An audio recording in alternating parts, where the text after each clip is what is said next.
حسام جلدی بیٹھ۔ حسام کے بیٹھتے ہی وہ گاڑی بھگاتا ہوا لے گیا۔ دانیال کا دل کسی انہونی کے احساس سے دھڑک دھڑک کر قیامت لا رہا تھا۔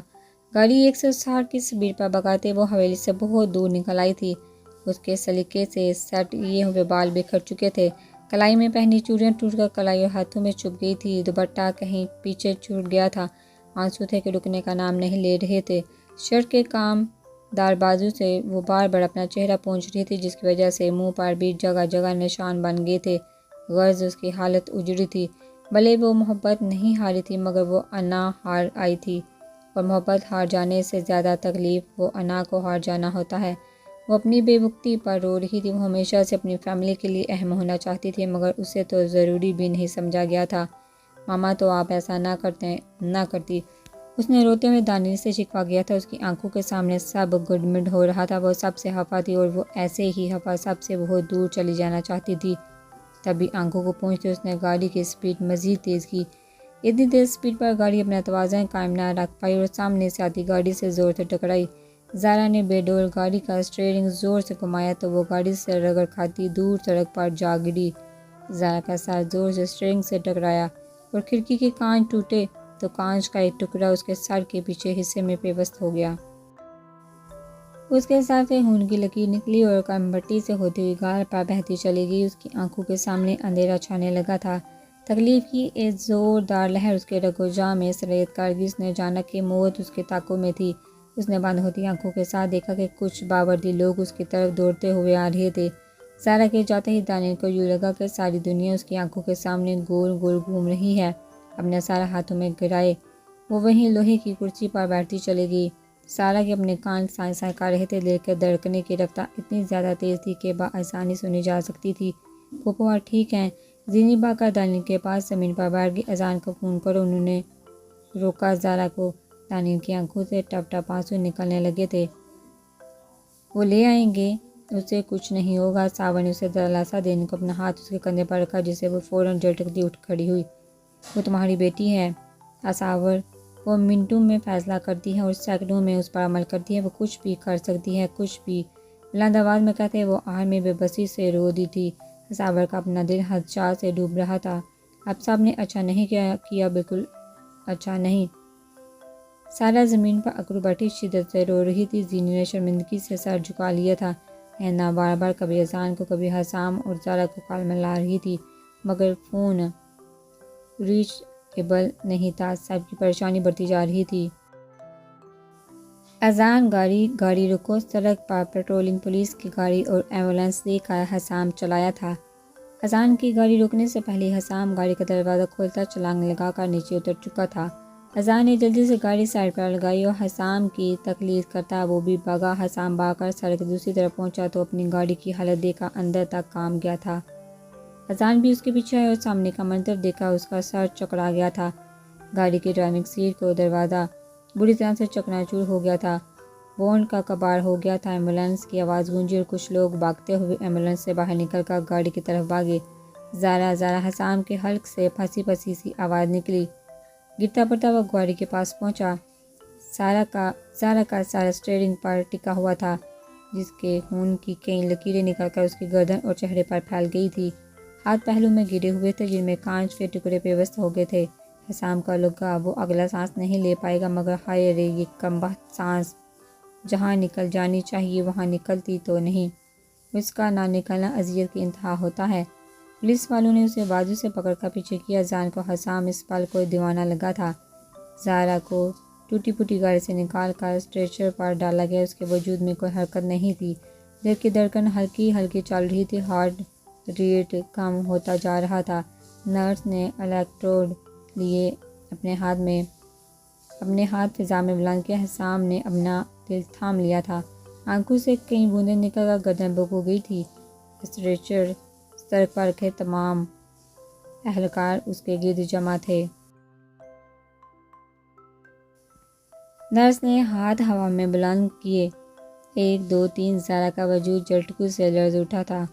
چھوڑو مجھے کرنے دو۔ سب کو دھکیلتا وہ آگے بڑھا اور نرس کے ہاتھ سے الیکٹروڈ چھین لیا۔ بازو کی پشت سے اپنی آنکھوں کو رگڑتے وہ زارا پر جھکا۔ نرس اسے پہچان کر پیچھے ہوگی 1 2 3۔ زارا کا وجود ایک بار پھر لرز اٹھا تھا۔ اس کی دھڑکنیں بہت مدھم چل رہی تھی۔ اسے ہسپتال لے جانا ہوگا، جلدی سے جلد از جلد، ہٹو آگے سے، وہ پوری قوت سے چیخا تھا۔ صاحب نے ابرو اٹھا کر ترہم سے اس توانے کو دیکھا۔ زارا کو فوراً سے ایمبولینس میں ڈالا گیا۔ زارا کا ہاتھ تھامے حسام بھی ایمبولینس میں سوار ہو گیا۔ کچھ نہیں ہوگا تمہیں، کچھ نہیں۔ زارا ایمبولینس ہسپتال کی طرف بڑھ چکی تھی۔ اس کے ہاتھ کی پشت پر اپنا ہاتھ ٹکاتا وہ شدت سے رو دیا تھا۔ اذان نے جلدی سے گاڑی سٹارٹ کی اور ایمبولینس کے طاقوں میں ڈال دی۔ وہ یہ جانتا تھا کہ حسام کو زارا پسند ہے، مگر یہ اس نے آج جانا تھا کہ وہ اس کے لیے دیوانہ ہے۔ زارا ہمت کرو، موت کو ہرا دو یار، تمہیں جینا ہے ابھی یار، پلیز۔ حسام نے اسے جھنجھوڑ ڈالا تھا۔ تمہیں کچھ نہیں ہوگا، بچا لوں گا، محبت کرتا ہوں۔ اس کی بڑبڑاہٹیں سارے راستے جاری تھی۔ ایمبولینس ہسپتال میں رکی۔ زارا کو اسٹریچر کو ایمبولینس سے نکالا گیا۔ اسٹریچر دھکیلتا زارا کا ہاتھ تھامے وہ اس کے ساتھ بھاگا چلا جا رہا تھا۔ زارا کو آپریشن تھیٹر لے جایا گیا۔ آپریشن تھیٹر کے دروازے کے پاس وہ ڈر سا گیا تھا۔ حسام کا کہاں ہے زارا؟ اذان بھی وہاں پہنچ چکا تھا۔ آپریشن تھیٹر میں ہے، وہ بے بسی سے بولا تھا۔ اذان نے اسے کندھوں سے پکڑ کر کرسی پر بٹھایا۔ کچھ ہی پل میں وہ کتنا نچڑ گیا تھا۔ وہ ٹھیک ہو جائے گی حسام۔ اذان نے اسے زیادہ خود کو دلاسا دیا تھا۔ اگر زارا کو کچھ ہو جاتا تو وہ ساری زندگی اسے نظر نہیں ملا پائے گا۔ زارا کے ساتھ ساتھ وہ سارا کو بھی کھو دے گا۔ اسے کہو وہ ٹھیک ہو جائے یار۔ وہ بچوں کی طرح بلک بلک کر رو رہا تھا۔ ڈاکٹر بازل چینج کر کے فوراً آپریشن تھیٹر میں پہنچے۔ نرس نے وہاں آ کر کہا تو وہ فوراً اٹھ کر چینجنگ روم کی طرف بھاگا۔ تھوڑی دیر میں وہ چینج کر کے وہاں پہنچا تھا۔ حسام یار دیکھ، تیری طبیعت ٹھیک نہیں ہے، تیرے حواس بھی ابھی بھی جگہ پر نہیں، تو مت جا آپریشن تھیٹر۔ اذان اس کی دگرگو حالت کا اندازہ لگا سکتا تھا۔ نہیں، میری زارا اندر ہے، میں اسے بچا لوں گا، وہ اٹک اٹک کر بولتا آپریشن تھیٹر کا دروازہ دھکیلتا اندر داخل ہو گیا۔ اذان کو فوراً اسے گھر والوں کی حالت کا اندازہ ہوا تو اس نے فون نکال کر سارا کو کال ملائی، مگر کال پک نہیں کی گئی۔ یقیناً وہ اپنا فون کہیں رکھ کر بھول گئی تھی۔ اذان نے زینب کو کال ملائی جو پہلے ہی بیل پر اٹینڈ کر لی گئی تھی۔ اذان بھائی، زارا ملی آپ کو، آپ سے لے کر گھر آئیں پلیز، پپو بہت پریشان ہے۔ زینی روحانسی ہوئی۔ زینی میری بات دھیان سے سن۔ اذان کے لہجے میں زینی چونکی تھی۔ سب ٹھیک ہے نا بھائی؟ زارا آپریشن تھیٹر میں ہے، اس کا ایکسیڈنٹ ہوا ہے، اذان نے کہا۔ کیا کون سے ہسپتال؟ زینی نے اٹک اٹک کر پوچھا تو صوفے پر بیٹھی دانین یکدم کھڑی ہوئی۔ صابر کو اپنا سانس دگنی کی مانند جلتا ہوا معلوم ہوا۔ اذان کی کال منقطع ہوئی تو اس نے روتے ہوئے سب کی طرف دیکھا۔ زارا ٹھیک نہیں ہے نا؟ دانین کی مری مری سی آواز نکلی۔ ہمیں ہاسپٹل نکلنا ہوگا پھوپھو، زارا کا ایکسیڈنٹ ہوا ہے، اس کا آپریشن ہو رہا ہے۔ صابر کو لگا حویلی کی چھت اس کے سر پر آن گری ہو۔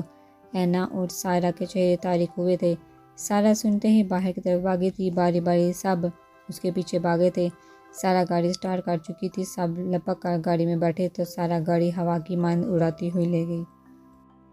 آدھے گھنٹے کا سفر سارا نے ریش ڈرائیونگ کے 10 منٹ میں طے کیا تھا اور وہ 10 منٹ بھی اس کے لیے صدیوں کے برابر تھے۔ گاڑی پارک کرتے وہ ریسیپشن کی طرف دوڑی۔ زارا کا پتہ لگا کر وہ سیڑھیاں پھلانگتی آپریشن تھیٹر کو پہنچی تھی۔ سامنے ہی اذان ٹہلتا ہوا دکھائی دیا۔ زارا کیسی ہے؟ سارا دوڑ کر اس کے پاس پہنچی۔ باقی سب بھی وہیں موجود تھے۔ پہنچ گئے؟ آپریشن سٹارٹ ہوا ہے ابھی، اذان نے کہا۔ یہ زارا نے کیا کر دیا کاب؟ وہ اپنے دل میں اتنا بغض پال بیٹھی کہ میں جان ہی نہ پائی کہ بغض، نفرت، گھنا تو انسان کی جان لے کر چھوڑتے ہیں۔ دانین کرسی پر ڈر گئی تھی۔ صابر کی اپنی یہی حالت تھی کہ کاٹو تو بدن میں لہو نہیں۔ دعا کرو کچھ نہیں ہوگا ہماری بیٹی کو، اینا نے کہا۔ سارا دوپٹہ صحیح کر کے وہیں بیٹھ کر تسبیح کرنے لگی۔ دانین کی ہچکیاں باندھ چکی تھی۔ حسام کی آنکھیں بار بار آنسو کی وجہ سے دھندلاہٹ کا شکار ہو رہی تھی۔ ہاتھ کپا رہے تھے، دھڑکنیں بے ربط ہو رہی تھی۔ بازو کی پشت سے وہ بار بار اپنی آنکھوں میں چھائی نمی کو صاف کر رہا تھا۔ ڈاکٹر بازل، آپ سے نہیں ہوگا آج، آپ چھوڑ دیں۔ دوسرے سرجن کو اس کی حالت کا اندازہ تھا کہ جب کوئی اپنا یوں ساکت اور جامد پڑا ہوا ہو تو ہاتھ پاؤں پھول جاتے ہیں اور دماغ کسی کام کا نہیں رہتا۔ نہیں، زارا کو میں بچا لوں گا، اسے کچھ نہیں ہوگا ڈاکٹر، وہ اٹک اٹک کر بولا۔ صاف لگ رہا تھا وہ اپنے حواس میں نہیں ہے۔ ہم آپ کی زارا کو ضرور بچانے کی کوشش کریں گے، باقی آپ دعا کریں اور جائیے، آپ سے نہیں ہوگا۔ ڈاکٹر نے اسے سمجھایا، آپ وعدہ کریں کہ میری زارا کو بچا لیں گے۔ اس نے ڈاکٹر کا ہاتھ اپنی گرفت میں لیا۔ کچھ نہیں ہوگا آپ کی زارا کو آپ اطمینان رکھیں۔ ڈاکٹر نے اسے حوصلہ دیا۔ وہ اسمات میں سر ہلاتا دروازے کی طرف بڑھا جاتے ہوئے وہ دیوانوں کی طرح پلٹ پلٹ کر زارا کے نالیوں میں جگڑے وجود کو دیکھ رہا تھا۔ وہ باہر نکلا تو سب نے کھڑے ہو کر امید بڑی نظروں سے اسے دیکھا۔ آپریشن چل رہا ہے، مجھ سے نہیں ہو رہا، میرے حواس میرا کام چھوڑ چکے ہیں۔ آنکھوں کی نمی صاف کرتے وہ بولا تو وہاں موجود ہر شخص نے دیکھا کہ اس کی آنکھوں میں جانے کتنے زمانوں کے دکھ کی بات سمٹ آئی تھی۔ میری بچی ٹھیک ہو جائے گی نا؟ اسامہ نے آج سے اس کی طرف دیکھا۔ اس کی آواز میں واضح کپکپاہٹ تھی۔ وہ پلو میں بوڑھا لگنے لگا تھا۔ کیوں نہیں بابا جان، وہ بالکل ٹھیک ہو جائے گی۔ ساور سے زیادہ اس نے خود کو تسلی دی تھی۔ زارا کو کچھ ہو گیا تو میں تمہیں کبھی معاف نہیں کروں گی اذان۔ کبھی نہیں۔ سارا نے اذان کے ہنسے کو الفاظ مہیا کر دیے تھے۔ اذان بس اسے دے کر رہ گیا تھا۔ وہ کہتا بھی تو کیا کہتا آخر، اسے میرا نہ کر مگر اسے ٹھیک کر دے رب۔ ہسپتال سے ملحقہ مسجد میں کتنی ہی دیر سے بیٹھا وہ رو رہا تھا۔ ڈاکٹر حسام بازل رو رہا تھا۔ جب بے بسی اپنے پنجے گاڑتی ہے تو نہ جانے کس کس کو جھکنا پڑتا ہے، ٹوٹنا پڑتا ہے، اور وہ آج ٹوٹ گیا تھا۔ تنین بھی وہیں کتنی ہی دیر بیٹھی دعا مانگ رہی تھی کہ ماں کی دعا سب سے پہلے عرش پر پہنچتی ہے۔ ساور نے بھی فریاد کر کے اپنی بیٹی کی زندگی مانگی تھی۔ غرض سب نے آنسو سے وضو کر کے زارا کی سلامتی مانگی تھی۔ ہسپتال کے سفید کوریڈور میں 3 گھنٹے سے وہ ایک ہی پوزیشن میں بیٹھا تھا، بالکل ساکت جامد۔ چکنے فرش پر ٹہلتے ٹہلتے سارا کی ٹانگیں شل ہو گئی تھی۔ کوریڈور کے تیز تیز چکر کرتی زینی کئی بار پھسلتے پھسلتے بچی تھی۔ زینی سب سے نظریں چرائے پھر رہی تھی۔ سب کا قصوروار وہ خود کو سمجھتی تھی۔ سومو اور سادی بھی پہنچ چکے تھے۔ سومو نے آتے ساتھ ایک زوردار تھپڑ زینی کے منہ پہ دے مارا تھا۔ ہر مسئلے کا زور زبردستی سے نہیں، اور تم نے کیا کیا؟ اپنی ہی بہن سے دھوکا۔ سومو نے زارا کو اپنے بچوں کی طرح پالا تھا۔ زارا کی حرکت سن کر اس کا دل کر رہ گیا تھا۔ زینی سر جھکائے کسی مجرم کی طرح کھڑی تھی۔ ماما مجھے لگا وہ اپنا ہی نقصان کر رہی ہے۔ ان کا فیصلہ ان کی ساری زندگی کے لیے دیمک تھا ماما۔ اس نے سومو کا ہاتھ پکڑا جس سے سومو نے فوراً لٹکا اور دانین کے برابر میں ڈہ گئی تھی۔ آپریشن تھیٹر کے دروازے سے لگا کھڑا اساور پل پل مر رہا تھا۔ ساری زندگی اس نے اپنی بیٹی کو خود سے نفرت کرتے پایا تھا، مگر وہ اس سے بہت محبت کرتا تھا۔ اساور نے بے بسی سے بچوں کی طرح بلکتی ہوئی دانین کو دیکھا اور اس کی فرینچ چوٹی ڈھیلی ہو کر بال چہرے کے اطراف میں بکھرے ہوئے تھے۔ گالوں پر آنسو کی لڑیاں بہہ رہی تھی، جسے 20 برسوں بعد اس نے دیکھا تھا۔ اسے بہت تکلیف دی تھی، بہت درد دیے تھے، مگر اس نے ہمیشہ چاہا تھا کہ اس کے مقدر کی ہر تکلیف، ہر آزمائش خدا اساور کے کھاتے میں ڈال دے۔ وہ ہنستے رہے بھلے وہ روتا رہے، پر وہ سب نہ ہو جو ہو رہا تھا۔ جو ہو رہا تھا وہ ان دونوں کے لیے مر جانے سے زیادہ اذیت نہ تھا۔ تنین حوصلہ کرو، ہماری زارا کو کچھ نہیں ہوگا۔ سادی اس کے گلے لگا تو وہ نئے زورے سے رونے لگے۔ وہ برسات اس کے دل کو بھگو رہی تھی۔ وہ نہ روتی کہ اس وقت ساری کائنات دکھی تھی۔ اینا اور سائرہ دعائیں مانگنے میں مصروف تھی۔ اسی وقت آپریشن تھیٹر کا دروازہ کھلا اور ڈاکٹر باہر نکلا۔ ڈاکٹر کو دیکھ کر سب بے قراری سے کھڑے ہو گئے۔ ابھی ہم کچھ کہہ نہیں سکتے، انہیں ICU میں شفٹ کر رہے ہیں۔ ایکسیڈنٹ میں ان کے برین آرگن ڈیمیج ہو گئے۔ اگلے 24 گھنٹے بہت اہم ہیں، دعا کریں۔ خوش ہو گئے آپ سب؟ سارا چلا اٹھی تھی۔ اذان نے آگے بڑھ کر اسے حوصلہ دینا چاہا، مگر وہ اس سے پیچھے دھکیلتی ہسٹریانی انداز میں چیخنے لگی تھی۔ اذان نے اسے سنبھالنا مشکل ہو رہا تھا۔ ساور بے یقینی سے پھٹی پھٹی آنکھوں سے آپریشن تھیٹر کو دیکھ رہا تھا، جہاں اس کی بیٹی موت کی دہلیز پر کھڑی تھی۔ زینی منہ پر ہاتھ رکھے وہاں سے نکلتی چلی گئی۔ اسے سالار کی بات نہیں ماننی چاہیے تھی۔ اس کی بات ماننے کی بہت بڑی قیمت چکائی تھی اس نے۔ 4 گھنٹے گزر گئے تھے۔ وہ ہنوز بے ہوش تھی۔ آکسیجن اور خوراک کی نالیاں مسلسل اپنا کام کر رہی تھی۔ ڈاکٹر ابھی بھی اس کے ہوش میں آنے کے انتظار میں تھے۔ حسام کسی صورت وہاں سے ہٹنے کو تیار نہیں تھا۔ اب بھی اس کے داغ سمجھانے اور منتیں کرنے پہ دیوار چھوڑ کر بینچ تک آیا تھا۔ وہ چند گھنٹے اسے کئی کھڑکیوں میں بانٹ چکے تھے، اپنے ارد گرد سے بے نیاز حال سے بے حال، بس وہ ساکت تھا۔ اذان نے بے بسی سے اسے دیکھتا رہا۔ 8 گھنٹے مزید گزر گئے تھے۔ وہ ابھی تک بے ہوش تھی۔ آئی ایم سوری ڈاکٹر، الفاظ پر سب کو لگا کہ کسی جلتی دوپہر میں وہ بے صاحباں کھڑے ہیں۔ پیشنٹ کے سر کے پچھلے حصے میں کانچ کے کئی ٹکڑے پیوست ہو گئے تھے۔ ہم نے وہ کانچ تو نکال دیے مگر ان کا برین سسٹم بری طرح سے ڈیمیج ہو گیا ہے، جس کی وجہ سے پیشنٹ کوما میں جا چکی ہے۔ ان کو کور کرنے میں کتنا عرصہ لگے گا ہم کچھ کہہ نہیں سکتے۔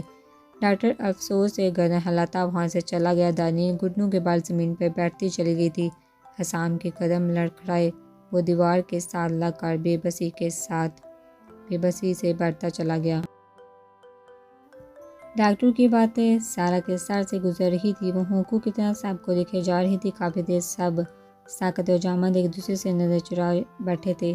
دانین، سارا اور سومو کو اینا اور سارا نے بڑی مشکل سے آرام کے لیے منایا تھا۔ حسام کو بھی اذان نے آرام کو کہا تھا۔ میں ہوں یہاں حسام، تم تھوڑی دیر ریسٹ کر لو، میں یہیں رہوں گا۔ وہ بولا تو وہ خاموش ہو گیا۔ وہ کہتا بھی تو کیا کہتا، کہ الفاظ اس وقت مردہ ہو کر کہیں دل کے ویرانے گوشے میں دفن ہو چکے تھے۔ دور رہو مجھ سے، دور، بہت دور، قریب مت آنا میرے۔ سارا کے گالوں پر بہتے آنسو کو اذان نے اپنی انگلیوں کے پوروں سے پوچھا تو وہ چلا اٹھی تھی۔ اذان کو زور کا دھکا دیتی وہ اس سے دور ہوئی تھی۔ زارا پلیز، اذان نے سارا پلیز، اذان نے بے بسی سے اسے دیکھا۔ تم نے مار دیا میری بہن کو۔ سارا نفرت سے چنگاڑی تھی۔ سارا نہیں یار، ایسے مت کہو، کچھ نہیں ہوگا زارا کو۔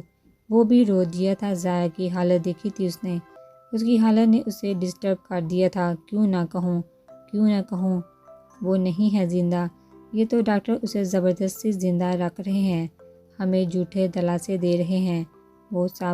وہ مر چکی ہے، اس کے ذمہ دار صرف اور صرف تم ہو۔ بلکہ نہیں، بازو کی پشت سے آنکھیں رگڑ کر وہ یوں مخاطب ہوئی جیسے کوئی نیم پاگل ہو۔ اس گھر میں رہنے والا ہر بندہ اس کی موت کا ذمہ دار ہے۔ میں اپنی بہن کا خون معاف نہیں کروں گی، کسی کو بھی نہیں۔ زارا، ہم تو بس اسے روکنا چاہتے تھے کوئی غلط فیصلہ لینے سے، اور وہ مجھ سے ہرگز بھی محبت نہیں کرتی تھی۔ یہ تو جانتی ہو نا تم، تو پھر خود سوچو اس کا یہ قدم ایک بار پھر ماضی کو تھوڑے رد و بدل سے دہراتا، پھر کوئی دانین 20 سال تڑپتی، کوئی زارا بدلے کی آگ میں دل میں جلائے سارا جہاں راکھ کر دیتی، پھر کوئی سارا قربانی دیتی، مگر پھر کوئی اصابر انتظار میں 20 سال نہیں گزارتا، کیونکہ اب کہ وہ جس کو اصابر کا کردار ادا کرنے کا کہہ رہی تھی وہ اسے اس سب کے بعد دیکھتا بھی نہیں۔